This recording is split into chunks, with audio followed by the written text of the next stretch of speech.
What's happening? What's happening is me, me, and And her, sports a delic. and her lifestyle. What's going on, baby? What's happening with you, Rima? I'm in the recovery program because, I'm always repping my alma mater. Yeah. ACC tournament. It never comes down to one play why you lose a game.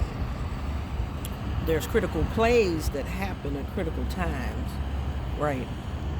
And I felt like we should have got the whistle. I felt like my guy was clobbered, but There's a lot of that going on this year. yeah, I'm not saying that it's only happening to us, but I'm saying I'm only concerned about when it happens to us. I got you. But hey, you make all your free throws, you get the offensive rebounds and defensive rebounds and all of that. It may not come down to that, But So what you smoking today, though? I see it. A rare jewel. I'm not even going. I'm not even going to say what it is because those that's I really already said it. But those that are about this life know what it is. Yeah, they do. They do. They know. But what for they those of you all that's not about the life, it's the notorious. Can I say notorious? Go ahead. Notorious abolition board. Yeah, it's so good. Yeah, it is. I mean, it's been on back order for what, 2 years? Yeah, it's been there for a minute. I mean, if you can run across a place that got them, you might as well try to grab as many as you can. But most of them gonna give you a 1 to 2 minutes. I was gonna say yeah. Blue Havana 2, Alpharetta. Yeah, sometimes you have to travel for what you want. Yeah. But if you go to Blue Havana 2, you get to buy 4. Oh wow. Yeah, well, it's different in zip codes up there and zeros and all of that stuff. But it's just the importance of friendship. So when you're friends with people that work there, You're good. Mm-hmm. So, besides that, who you got going in this tournament? Now, I really do think more so this year than any other year, it's going to be some extreme March Madness because I don't know if it's Neil. I don't know what the reason is, but the parity is like no other. I'm talking Division II all the way through. Got ballers, yeah. But I'm gonna tell you who's really shown me that they got a really good squad is St. John's. St. John's got a really decent squad. Auburn is got a decent squad. Louisville's nice. They do. Duke is always going to come in with the fundamentals. And they got probably the guy that's gonna come out is gonna probably be the number 1 or top 3 draft pick in coming out. I just don't like they always put them in what looks like to me. I know they're number 1 seed, but I just think sometimes I'm talking about him as a player. No, I'm talking about the easy cakewalk in you. the NCAA tournament that they get when they get in there. Not saying that they can't ball, but I don't think it's gonna matter as much this year. Yeah. They're gonna get I think it's run. going to be a parity. I think it's going to be a good parity out there because it's a lot of, just like you said, there's a lot of Division II teams that they got some ballers. Mm-hmm. They got some players. Now, we're going to shift it a little bit because now we're going to go to football. With all the stuff that you guys are doing, I did some really, really decent transactions. Quick too. Yeah. One of the best left tackles in the game, and nobody can dispute that now. Tunsil is that guy. Yeah, he is. So what are you guys going as a prediction? Let's put it here today. What are you going as a prediction? I can't really base it on last season. It's easy to say, they didn't have any game film on Jaden Daniels. Yeah, because they definitely going to have it this year. Right. I don't know that that's going to be that significant because of how he thinks the game. He got rid of the ball faster than anyone, 1.7 seconds. And that's hard to pass rush if he's getting rid of under 2 seconds. Right? It's difficult to do because Right. no defense can't even get to the guy by the end. Well, he does that game simulation thing that speeds up the game by like 4 or 5 seconds. And so I think that's the biggest factor with him. I think he's just I think he's a great talent. Right. Yeah. I Sometimes, mean, let's you be just get it. realistic. Yeah. You know, you get it right. I think Debo is going to come into camp less than the 95,000 pounds he is, and I'm you gonna know. say that's going to be a good transition if it'll be a good transaction if he stays healthy the whole year. If he can Well, maintain that's and true stay for healthy, Jaden. yeah. Yeah, that's going to be true for any of my guys that's out there, and any other guys. You know, your number ones, your number twos got to stay healthy. But who did y'all lose? Did y'all lose anybody? Not anybody that we didn't need to lose. Like Jonathan Allen, no disrespect. He gave us his best years. You know, he was a dog, but salary cap wise and where we're trying to ultimately get to, you know, we had to cut him loose. Yeah. I think he's already been picked up. I think. A lot of them guys are going. Yeah, I think they just moved. the Rams or somebody. But now I don't know what's going on with Pittsburgh. I really and truly don't. The Jets. well, they got Justin Fields, and I just think he needs to be developed. I mean, he's 6'3", 6'4", 235, 240. He has great speed. He has a strong arm. I think he struggles with reading the defenses at the speed, just because he never really had to, because he was throwing to bona fide receivers out in space. Yeah. And I think a lot of those guys, especially your dual quarterbacks, struggle a lot of times. Yeah. You know, I mean, because when you look at Lamar, Burrow doesn't struggle because he's elusive in the pocket, but he wants to throw. He wants to throw the ball. He's not looking to try to run. Jaden Daniels wants to throw from the pocket. Yeah. He only runs when he absolutely has to. So. Yeah, but you gotta listen. I just hope that you know, because he brought a new refreshness to. It reminds me of 2012 with RG3. Like, the city is hyped. Please do not bring that up. You know. Please don't bring that up. It just does. Because that brings back too many. No, but he's smarter. He's smarter than RG3. He runs out of bounds. He gets down. You know, that's the difference in the game. Well, he gonna take a lick this year. I can guarantee you that. No, he took some licks. I mean, did you watch? He took some licks. Like, we lost 3 games in a row because his ribs, you know, because the running back let him down and didn't pick up the block. And he got nailed. And, you know, he's exactly 102 pounds. And so that's what happened. You know, he took some licks, but I think he's tough also. And he's going to be better. He's going to be wiser. He's going to be smarter. I think that we're going to have to be dealt with differently because we're putting some weapons around him. Now, I'm going to tell you what is going to be our bread and butter.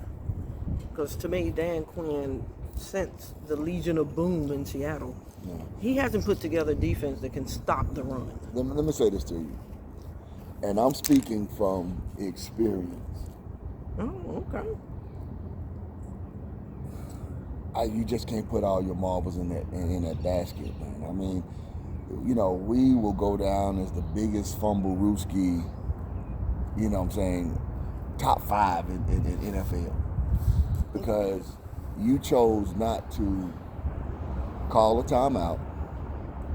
You chose to allow for someone to call a bonehead play. Are you talking about the debacle in the Super Bowl? Yeah.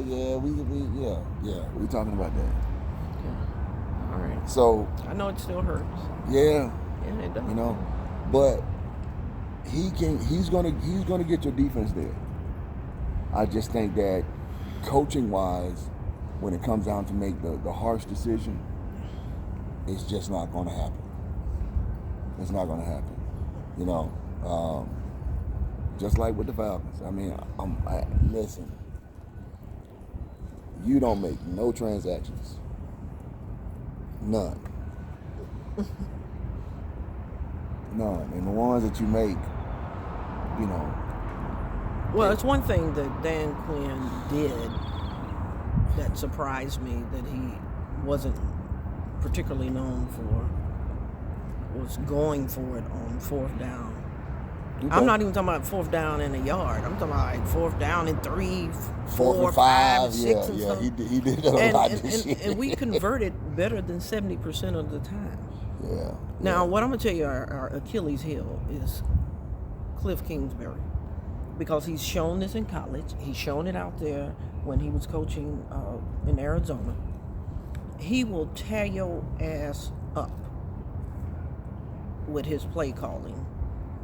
And then it just goes vanilla for some unexpected, odd reason. Think about it. Go back to his college. He will tear you up. And then he starts calling straight vanilla. I think that if whatever got you to that position, you got to keep your foot on their throat. Because nowadays, when you got referees, you got everybody up in your video. But let's call a spade a spade. That type of deal. When they came with this legalizing the sports gambling, you just can't have confidence that, because they're human. And what if, you referee in the NFL and I'm your sister and I'm like, yo, I put $10,000 on blah, blah, blah. I need you to. If I'm making $250, $400 a year, why am I going to sit here and mess up $250,000 for $10,000? No. The bet is $10,000. You know you're going to win more than that. Okay. Especially if you put $10,000 on the underdog and all of a sudden the underdog come out there. Because again, it's not one play that causes you to lose the game, but how that game is called. Okay. It's like in basketball. If I can get away with this on you, and then if I just barely, you just barely tap me, it's a foul. It's going to be a problem. Right, because you're in the bonus the first 4 minutes of the damn game. You should, by the time you get to the 10-minute mark, all the way through. Right, so that has the effect. And we seen a few years back when the guy for the Saints was drop kicked before the ball got there. Listen, I saw that play, but let me say this to you. I didn't see the play because it was the Saints. It was the Saints, so it really didn't matter for me. Yeah, you were happy. You know what I'm saying? That was like, okay, good. You were happy. At the end of the day, you just want a clean game, call good. Everybody goes out there. They're professionals. They're working hard. It shouldn't be a situation where there's no referee or anything like that should jeopardize anything that you're doing out there that you don't, what I'm saying, that's not controlled by you. Right. You know what I'm saying? If you go out there and you play the game like you're supposed to play it, you're not doing anything illegal or anything like that. You got to let men play. You got to let them play. Yeah, I think if you're gonna, there were some games against my receivers. It looked like we went all the way back to the bump and run. Yeah. I'm like, what you're not supposed to be able to do in this era of football. At all. But if you're gonna, like, my guy said it best. He said it best. He said, listen, you can't let the receiver beat up the cornerbacks and the DBs and grab them, pull them down, hold their arm. Richard Sherman played the position at a high level.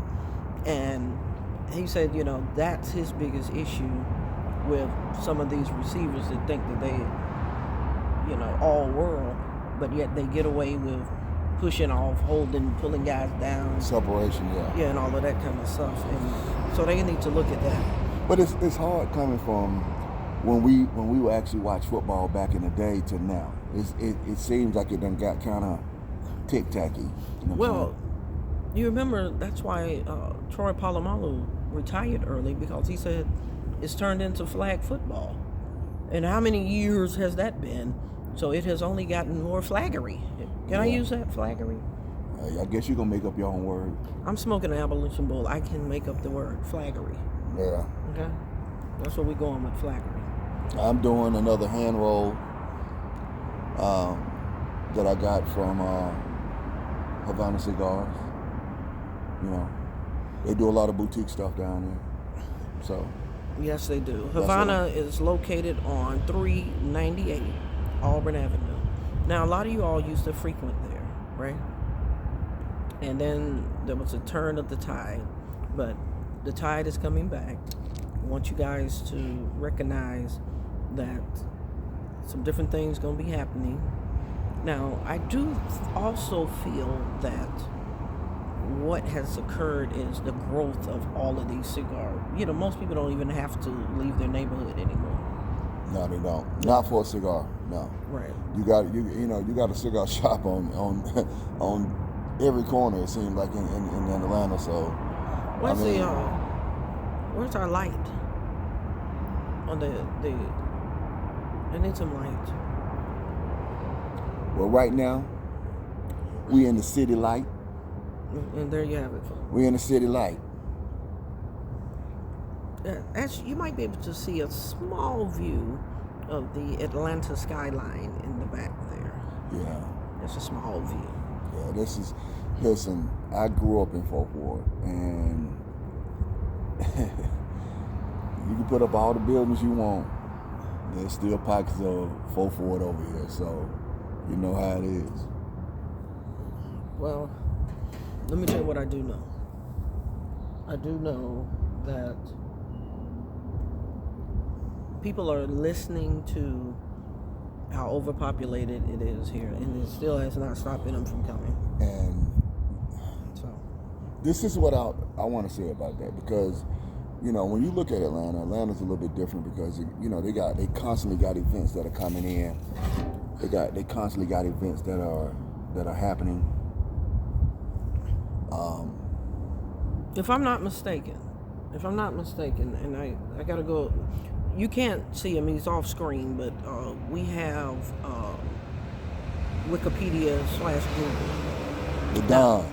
Yes, The other Don. Richard, if I'm not mistaken, so Atlanta is set to get the Super Bowl again. Yep. FIFA. Yep. And the Olympics. Yep. Right. Okay. So with that being said, that's